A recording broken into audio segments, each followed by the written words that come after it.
पहुंच गया है। ओवरसीज इन्वेस्टर्स ने हिंदुस्तान से 1,32,000 करोड़ से ज्यादा की रकम निकाल ली है। चीन में लॉकडाउन और यूक्रेन की जंग ने बुलंद शरह सूद के खौफ से मार्केटिंग को एक असाबी झटका पहुंचाया।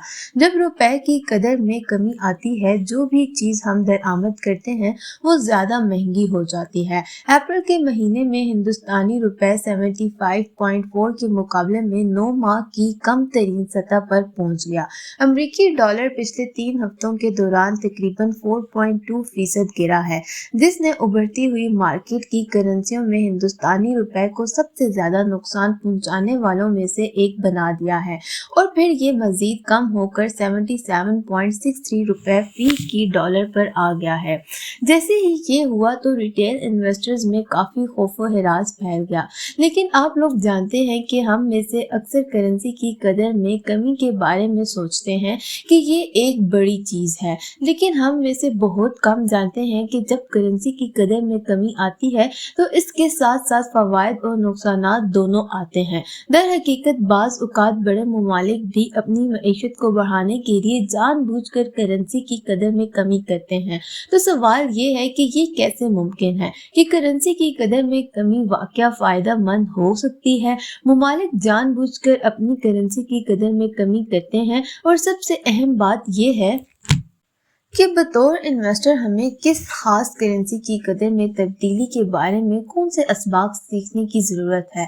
कदर में कमी के मानी से हम सब जानते हैं, $1 खरीदने के लिए 77.62 रुपए अदा करने पड़ते हैं।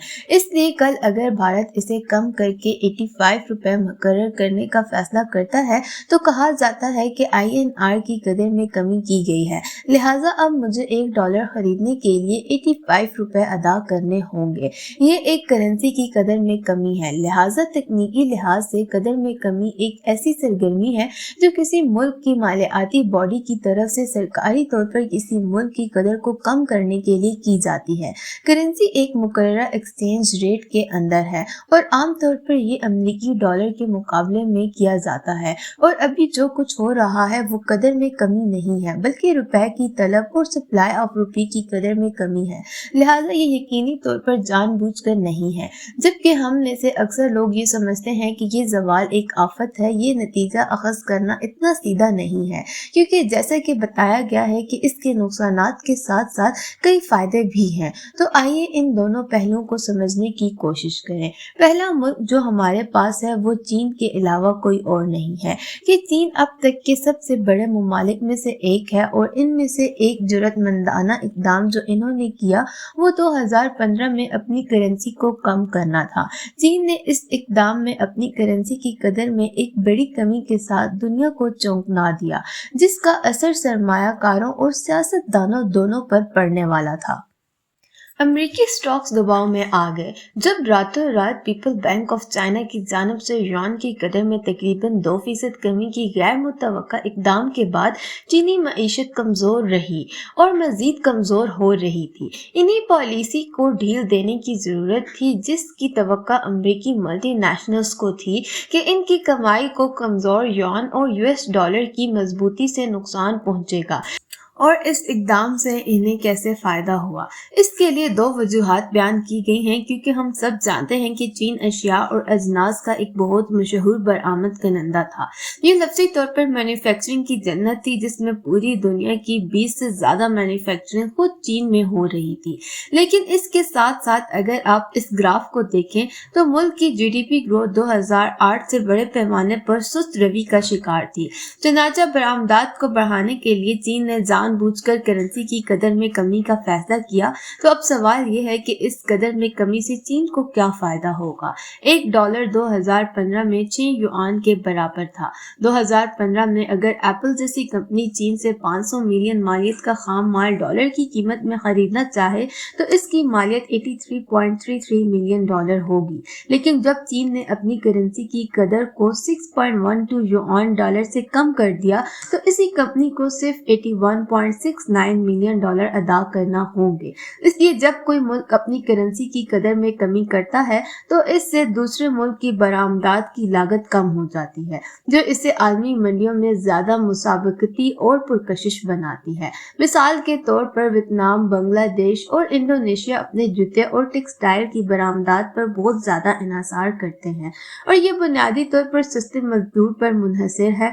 बांग्लादेश, वियतनाम और इंडोनेशिया की मार्केटों को टेक्सटाइल इंडस्ट्रीज के ऑर्डर मिलने की बुनियादी वजह ये थी चीन से लेबर और एक्सपोर्ट बहुत महंगी हो गई थी, लेकिन आप जानते हैं कि जैसे ही चीन ने इनकी कदर में कमी कर दी, चीन में मजदूर की करेंसी सस्ती हो गई और इन ममालिक ने दर हकीकत इस दौरान 1 टन कारोबार खो दिया और जरूरत से ज्यादा चीनी बरामदात में इजाफा होना शुरू हो गया है। जबकि बरामदी बाहरी सनतों को फायदा हुआ, दर हकीकत दरामदी बाहरी सनतें मुतासिर हुई। मिसाल के तौर पर अगर कोई चीनी साबुन बनाने वाली कंपनी $500 मिलियन मालियत का पाम ऑयल 6 युआन से डॉलर में दरामद करती है तो इसे 3 मिलियन युआन अदा करना होंगे, लेकिन इसी $500 मिलियन की कदर में कमी के बाद 3.06 बिलियन युआन मालियत का पाम ऑयल इसे खांसना पड़ेगा। तो पाम ऑयल FMCG मसनूआत की लागत का 20% बन सकता है। लिहाजा अगर एक साबुन की कीमत 10 है तो आप 2 बनाना चाहते हैं तो युआन का खर्च खुद पाम ऑयल से होगा। लिहाजा कदर में कमी के बाद साबुन और दीगर दरामदी पर मबनी मसनूआत की कीमत में इजाफा होगा, जिसके नतीजे में अफराद ज़र में इजाफा होगा। ये कदर में कमी का दूसरा नतीजा है। तीसरे, जब दरामदी लागत बढ़ जाएगी तो इससे मुल्की पैदावार की हौसला अफजाई मुतवक्का है। मिसाल के तौर पर हिंदुस्तान में जब चीनी दरामदात पर दरामदी ड्यूटी आयद की गई तो इन दरामदात की लागत में इजाफा हुआ और इन्हें फायदा सिर्फ इसी सूरत में होगा जब वो मांग को कबूल करने के लिए तैयार हों। मिसाल के तौर पर अगर अचानक सेमीकंडक्टर की दरामदात की लागत बढ़ जाए तो हिंदुस्तानी सनतें किसी भी तरह से पूरा नहीं कर सकती। इससे फायदा उठाएं क्योंकि इंडिया के पास अभी ताइवान के साथ मुकाबला करने की सलाहियत भी नहीं है।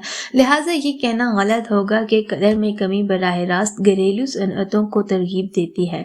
हालांकि ऐसा होने का इम्कान मौजूद है क्योंकि ये काफ़ी हद तक मौजू है कि आप किस सनत से ताल्लुक़ रखते हैं, आप किस किस्म की मुआशी हालत के बारे में बात कर रहे हैं और इन सनतों की हालत जिसकी तब्दीली को कबूल करना है। और आप देख रहे हैं कि चीन दुनिया का सबसे बड़ा तवानाई का सारिफ है। इसने 2020 में इंडिया के मुकाबले में 140 इजाफी यूनिट्स बनाए। लिहाजा आप देखेंगे कि दोनों ममालिक के दरमियान एक बहुत बड़ा फ़र्क है। लिहाजा चीन तवानाई का सबसे बड़ा इस्तेमाल करने वाला मुल्क है। चीन का कहना है कि खाम तेल की कीमत कितनी क्यों ना हो, लिहाजा जब कदर में कमी हुई तो चीन में तेल की कीमत बढ़ गई और चीन ने कम तेल इंपोर्ट किया और इस दौरान इत्तेफाक से मशरिक़ वस्ता पहले ही बहुत ज़्यादा तेल निकाल रहा था और आखिरकार इससे भारत और दूसरे ममालिक को फ़ायदा पहुंचा जो खाम तेल दरामद करते थे। और साथ ही अगर आपको याद हो कि इस दौरान सदर डोनाल्ड ट्रंप दर हकीकत करेंसी में हेरा फेरी पर चीन पर सख्त नाराज़ हुए और इन्होंने टैक्स लगा दिया। सस्ती चीनी अशिया पर यही वो चीज़ है जिसने अमेरिका और चीन के दरमियान बड़े पैमाने पर तिजारती जंग शुरू कर दी। सबसे पहले हमें करेंसियों के बारे में जानने की ज़रूरत है कि किस करेंसी की कदर में कमी रातों रात तब्दीलियों का बायस बनती है, बल्कि तवील मुद्दत में, जैसा कि चीन के साथ देखा गया है। मिसाल के तौर पर अगर हिसाब से किया जाए तो ये दोनों फ़वाइद में बदल सकते हैं और अगर नहीं तो ये नाइजीरिया की तरह आपके मुल्क को बर्बाद कर सकते हैं। जो हमें ज़हन नशीन करने की ज़रूरत है वो ये है कि जब कदर में कमी वाक़या होती है तो इसके फौरी असरात होते हैं, जैसे कि मौसमियाती स्टॉक इंडेक्स वगैरह।